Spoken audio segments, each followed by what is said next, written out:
혹시 이런 경험 있으세요? 실력이 없는 것도 아닌데 단지 그 종이 한 장, 그러니까 학위나 자격증이 없다는 이유만으로 뭔가 중요한 기회를 놓쳤던 경험이요?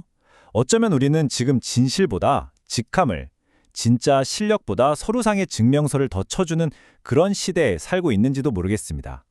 오늘 바로 그 자격증의 덫에 대해 한번 제대로 파헤쳐보려고 합니다. 자, 한번 스스로에게 물어보시겠어요?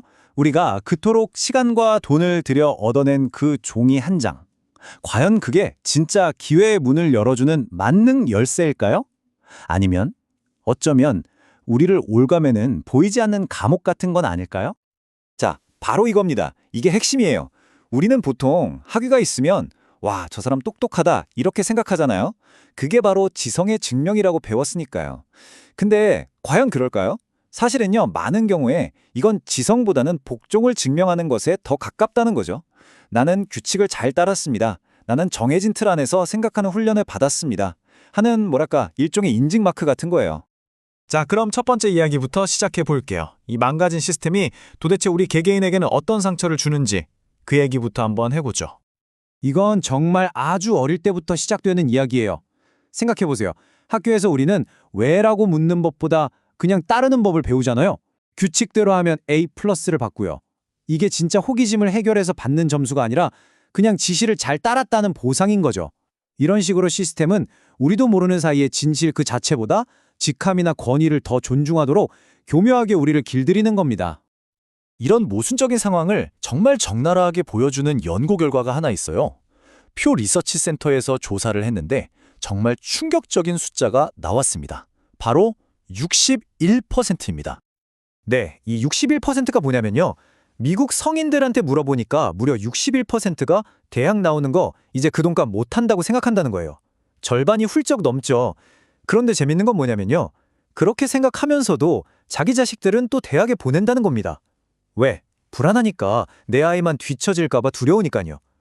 결국 이건 이성적인 판단이 아니라 그냥 두려움 때문에 따르는 일종의 관습, 전통이 되어버린 거죠.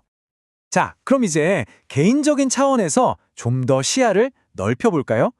도대체 이런 불안과 모순을 만들어내는 이 시스템 자체에 어떤 문제가 있는지, 왜 이 게임이 애초에 좀 기울어진 운동장이었는지 한번 들여다보겠습니다. 예일대 로스쿨의 데니엘 마코비치 교수가 이 현상을 아주 정확하게 짚어냈어요. 바로 능력주의의 덫이라는 개념인데요. 이게 뭐냐면 능력주의라는 게 겉보기에는 되게 공정해 보이잖아요. 누구나 노력하면 성공할 수 있다. 뭐 이런 거요. 근데 사실 그 가면 뒤에는 부모의 부와 지위가 대물림되는 현실이 교묘하게 숨어 있다는 겁니다. 그리고 이 능력주의의 덫이 얼마나 현실적인 이야기인지 보여주는 정말 입이 떡 벌어지는 숫자가 하나 더 있습니다. 바로 45%입니다. 정말 충격적이지 않나요? 뉴욕타임스 보도를 보면 하버드 학생의 무려 45%, 거의 절반이 소득 상위 1% 가문 출신이라는 거예요. 이걸 과연 순수한 능력이라고만 볼 수 있을까요? 아니면 엄청난 특권이 능력으로 포장된 걸까요? 생각해보세요. 좋은 환경, 비싼 사립학교, 최고의 과외. 이런 학생들에게 시험은 어떤 거대한 도전이라기보다는 그냥 자기 자리를 확인하는 절차에 가까울지도 모릅니다. 결국 이 시스템은 시험 점수라는 아주 그럴듯한 핑계 뒤에 이런 불평등을 숨기고 있는 거죠. 겉으로는 공정을 외치면서 실제로는 처음부터 규칙이 다른 게임을 하고 있는 겁니다. 이건 능력이 아니라 정말 정교하게 짜인 위장술이라고 봐야겠죠. 아니 근데 이상하잖아요. 이렇게 문제가 많은 걸 알면서도 우리는 왜 이 게임에 계속 참여하고 있는 걸까요? 이제 그 심리적인 이유를 한번 파고 들어가 보려고 합니다. 우리 스스로가 차고 있는 이 황금 족쇄에 대한 이야기죠.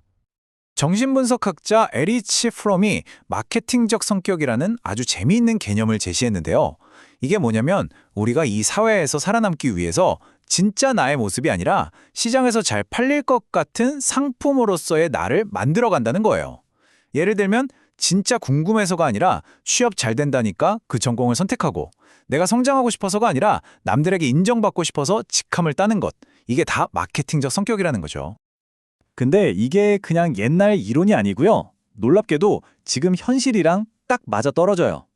2022년 CNBC 조사를 보니까 멀쩡하게 안정적인 직업을 가진 성인들 중 52%, 그러니까 절반 이상이 여전히 나는 뭔가 부족해 라고 느낀다는 거예요. 왜? 사회가 만들어 놓은 어떤 기준점, 그 가상의 목표에 도달하지 못했다고 생각하기 때문이죠. 결국 에리 프롬이 말한 이 마케팅적 성격은 철학자 앨런 와츠가 말한 에고의 덫과도 연결되어 이런 거죠. 이 학위만 따면 행복할 거야 했는데 막상 따고 나면 아니야, 저 직함이 더 필요해. 이렇게 되는 거예요. 에고, 즉 자아는 절대 만족을 몰라요. 진실을 원하는 게 아니라 계속해서 외부의 관심과 인정을 갈구하는 거죠. 끝이 없는 경주에 우리를 밀어넣는 겁니다. 자, 지금까지 문제점만 너무 파고들었나요? 그럼 이제부터는 좀 건설적인 대안을 찾아보겠습니다. 그냥 시스템이 문제야 라고 비판만 할 게 아니라 그럼 우리는 어떻게 살아야 할까? 그 새로운 길을 한번 모색해보죠. 에릭 프롬이 여기서 두 가지 삶의 방식을 제시하는데요. 바로 소유 양식과 존재 양식입니다. 소유 양식은 말 그대로 내가 뭘 가졌는지, 뭘 소유했는지로 내 가치를 재는 거예요. 반면에 존재 양식은 내가 뭘 경험하고, 뭘 느끼고, 뭘 배우는지에 집중하는 삶이죠. 던지는 질문부터가 완전히 달라요. 소유는 이거에서 내가 뭘 얻지? 라고 묻는다면 존재는 이걸 통해서 내가 뭘 배울 수 있을까? 라고 묻는 겁니다. 이 존재 양식의 삶을 정말 완벽하게 보여주는 아이콘 같은 인물이 있죠? 바로 레오나르도 다빈치입니다. 생각해보세요. 다빈치한테 박사 학위가 있었나요? 석사 학위? 공식적인 직함 하나 없었잖아요. 그런데도 오직 순수한 호기심 하나만으로 인간의 심장을 누구보다 정확하게 그려냈고 수세기를 앞서서 하늘을 다는 기계를 상상해냈습니다. 졸업장 따려고 공부한 게 아니라 정말 세상을 이해하고 싶어서 공부한 거죠. 다빈치의 삶 자체가 에리히 프롬이 남긴 이 한마디를 온몸으로 증명하는 것 같아요. 가지는 것보다 존재하는 것이 더 중요하다. 진짜 내 안에 깊이가 있다면 굳이 다른 사람의 인정도장이 필요 없는 거죠. 중요한 건 소유가 아니라 존재 그 자체니까요. 자, 그럼 이제 마지막으로 가장 중요한 질문에 답을 해볼 시간입니다. 그래서 어떻게 해야 이 덫에서 빠져나올 수 있는데 우리 자신의 진짜 가치를 되찾기 위한 실질적인 방법들을 이야기하면서 오늘 이야기를 마무리해볼까 합니다. 어쩌면 변화는 이 네 가지 생각의 전환에서 시작될지도 모릅니다. 첫째, 남들이 만들어 놓은 사다리를 그만 오르세요. 둘째, 그 대신 나만의 것을 창조하기 시작하세요. 셋째, 누군가에게 나를 증명하려는 걸 멈추고 마지막으로 그냥 세상을 온몸으로 경험하면서 배우기 시작하는 겁니다. 이게 바로 소유의 삶에서 존재의 삶으로 넘어가는 길이죠. 앨런 와츠가 자유에 대해 정말 멋진 말을 남겼어요. 진정한 자유란 남들에게 인정받는 상태가 아니라는 겁니다. 더 이상 그 인정이 필요 없어진 상태, 그게 진짜 자유라는 거죠. 다른 사람의 평가와 내 안의 가치를 완전히 분리해낼 때 비로소 우리는 자유로워질 수 있는 겁니다.